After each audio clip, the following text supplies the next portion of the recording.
Antxon Kazabo naiz, Oiartzuarra, bertako ikastolako irakasle eta, bueno, denborak pasa gisa, azkeneko urte luze hauetan, idazten pasatzen dut denbora. Batez ere haur eta gaztetxoentzat. Eta, bueno, urteroko bisita noski egin dugu Durangora, eta suerte handia izan dut aurten ere, eta, bueno, badauzkate, pentsat, hiru argitaletxe, nire liburuizka hauen alde apostu egin dutenak.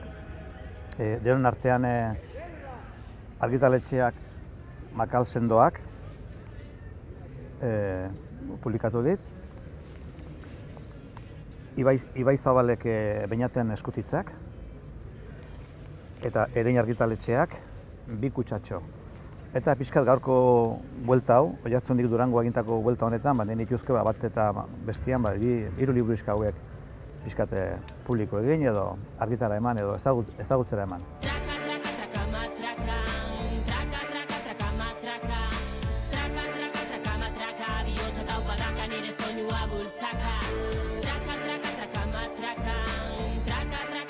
Bi kutsatxo izeneko liburu honetan, neska txiki baten historia kontatzen du. Eta, bi planotan edo mugitzen da, kontaketa hau. Lehenengoa da, ohiko burlak edo sufritzen ditu neska honek eskolan. Normal ez da beste neskak bezalakoa, honi gustatzen zaio futbolian eta pelotan jolastia, eta badakizu ze krudelak diren gaur egungo gaztetxoak, lehenguak era ginen noski. Eta Mari Mutil deitzen diote, eta oso triste, eta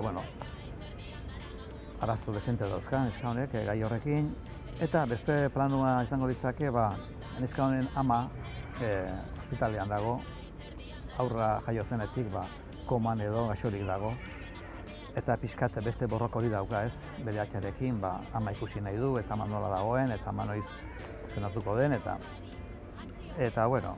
inguru hortan atxari ere asko kostatzen zaio, hori gestionatzia neska horren alabatxona arazoak, bakarrik eta bar. Egun baten esaten dio, alabatxoak ia bi kutsatxo egingo dizkion, bi kutsa txiki egurrezko. Eta zertarako izango dute, pixkat, kontu atseginak pasadizu politiak kutsatxo bidean sartzen ditu idatzita, eta beltzean bere arazoak edo bere pasadizu txarrak, desatseginak. Eta modu horretan, azkenean aurre beha gestionatzen du bere ongi eza eta kontu horiek pixkatek orekatuz alderdi honak eta txarrak Eta azkenean behintzat, bukaeran ikusten da, ama sendatzear dagoela dirudi, eta orduan neskak ez ditu ezertarako behar kutsa horiek. Nola bat esateko amaren maitasunak konpontzen ditu bere arazo guztiak eta bar, eta atxari ezer esan gabe, bi kutsatxo horiek San Juan zutan erretzen ditu, eta pixkat hori da esango litzake. Egia esan gaiak aukeratu bineon gehiago, etorri egiten zaizkit, etorri.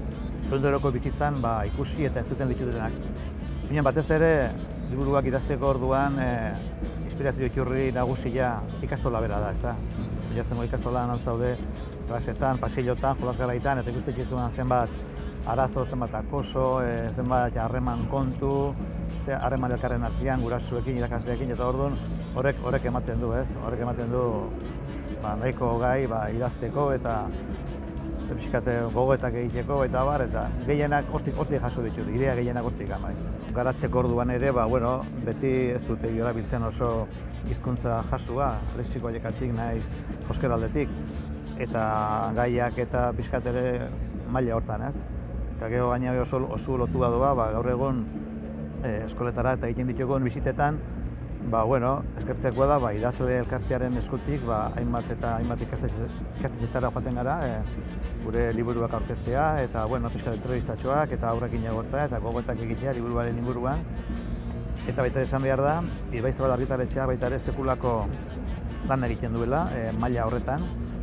Zure liburua zabaltzen duelako eskolaz eskola, eta geho albideratzen ditulako zure bizitak eskola horretara. Eta hola, zure liburua zabaltzeaz aparte, hori bigarren mailako gauza izango litzake, irakustaletasunaren alde lan handia egiten dutelako bi entidade horiek, bi erakunde horiek, bai Ibai Zabalek eta bai idazle elkarteak nire kasuan behintzat.